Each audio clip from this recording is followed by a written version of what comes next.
Hello అండి, అందరికీ నమస్కారం. వెల్కమ్ బ్యాక్ టు అల్టిమేట్ రుచులు బై మాధురి. ఈ రోజైతే మన వీడియోలో ఉల్లిపాయలు మగ్గించే పని లేకుండా, అలాగే ఒక్క చుక్క ఆయిల్ కూడా వేయకుండా ప్రెషర్ కుక్కర్లో కాబూలీ చనా మసాలా కర్రీ చూపించిపోతున్నానండి. ఈ స్టైల్లో ఇలా ఒక్కసారి చేయండి. టేస్టీగానే కాదు, తక్కువ టైంలో కూడా చేసుకోవచ్చు. అయితే చాలా సులువుగా ఈ కర్రీని తయారు చేసుకుందాం. చలో మరి. ఈ కర్రీ చేయడానికి నేను ముందు రోజు నైటే కాబూలీ చనా 200 గ్రాములు, మెజరింగ్ కప్స్లో చెప్పాలంటే 1½ కప్ వరకు తీసుకుని 2-3 సార్లు శుభ్రంగా కడిగి ఓవర్ నైట్ నానబెట్టి తీసుకున్న శనగలండి ఇవి. ఇప్పుడు ఈ శనగల్లో ఉన్న నీళ్ళన్నీ తీసేసి కుక్కర్లో వేసుకోవాలి. ఇప్పుడు ఇందులోకి 2 మీడియం సైజులో ఉన్న టమాటాలు, అలాగే ఉల్లిపాయలు తీసుకుని ఈ విధంగా పెద్ద ముక్కలుగా కట్ చేసుకోవాలి. పొట్టు తీసేసిన వెల్లుల్లి రేకలు, చిన్న అల్లం ముక్క, 2-3 పచ్చిమిర్చిని తీసుకుని ఇప్పుడు వీటన్నిటిని ఈ శనగల్లో వేసుకుందామండి. టమాటో పీసెస్ని నేను ఇక్కడ వీడియోలో చూపిస్తున్న విధంగా పెట్టండి, ఎందుకంటే ఇవి ఉడికిన తర్వాత దీని మీద స్కిన్ ఈజీగా తీయచ్చండి.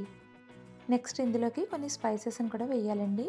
దీనికోసం 1 ఇంచ్ దాల్చిన చెక్క, 3 యాలకులు, బ్లాక్ కార్డమమ్ ఒకటి, ఒక బిర్యానీ ఆకు, 3-4 లవంగాలు, అలాగే ఒక టీ బ్యాగ్. ఈ టీ బ్యాగ్ కానీ మీ దగ్గర అవైలబుల్గా లేకపోతే ఏదైనా చిన్న క్లాత్లోకి 1 టీ స్పూన్ వరకు టీ పొడి వేసి మూట కట్టి వేసుకోవచ్చండి.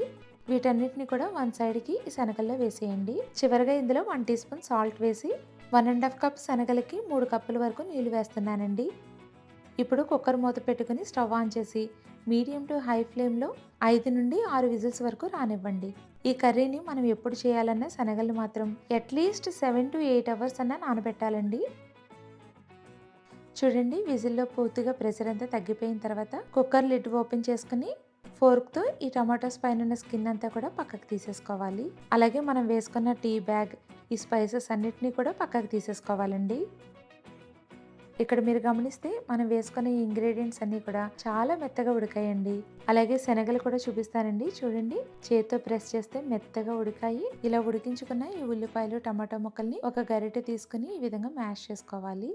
ఇప్పుడు ఇందులో 1 టీ స్పూన్ పసుపు, 1 టీ స్పూన్ కారం, జీలకర్ర పొడి 1 టీ స్పూన్, ధనియాల పొడి 1 tablespoon, half teaspoon garam masala, half teaspoon chole masala. ఈ కర్రీలోకి చోలే మసాలా చాలా బాగుంటుందండి. ఒకవేళ లేనట్లయితే మరో half teaspoon garam masala వేసేసుకోవచ్చు. అలాగే రుచికి సరిపడా ఉప్పు వేసుకోవాలి. మనం శనగలు ఉడికించినప్పుడు ఉప్పు వేసాం కదా, చూసుకుని వేసుకోండి.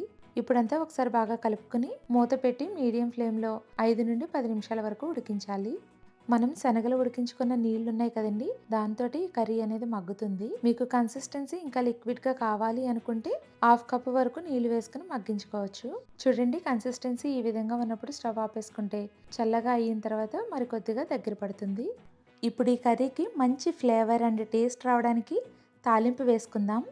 తాలింపు గిన్నెలో 1 టేబుల్ స్పూన్ నెయ్యి వేసి ఫైన్గా పొడవుగా కట్ చేసుకున్న అల్లం ముక్కలు, ఎండుమిర్చి, kasuri methi 1 teaspoon, Kashmiri red chilli powder half tea spoon.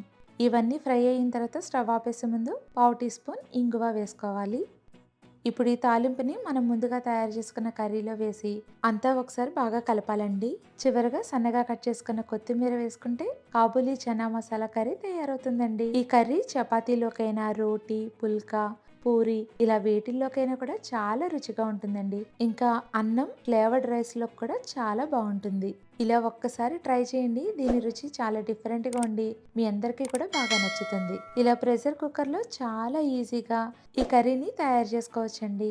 అంతేకాకుండా మీ ఇంటికి గెస్ట్లు వచ్చినప్పుడు టేస్టీగా ఉండే ఈ కర్రీని ఈజీగా చాలా సులువుగా తయారు చేసి పెట్టచ్చండి.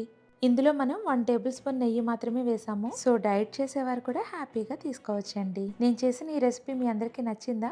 అయితే తప్పకుండా ట్రై చేసి మీ ఫీడ్బ్యాక్ ని నాకు షేర్ చేయండి. ఇప్పుడైతే మీ అందరికీ ఈ వీడియో నచ్చితే లైక్ చేసి సబ్స్క్రైబ్ చేయండి మరి. అలాగే కొత్త వీడియో నోటిఫికేషన్స్ కోసం పక్కనున్న బెల్ ఐకాన్ క్లిక్ చేయడం మర్చిపోవద్దండి.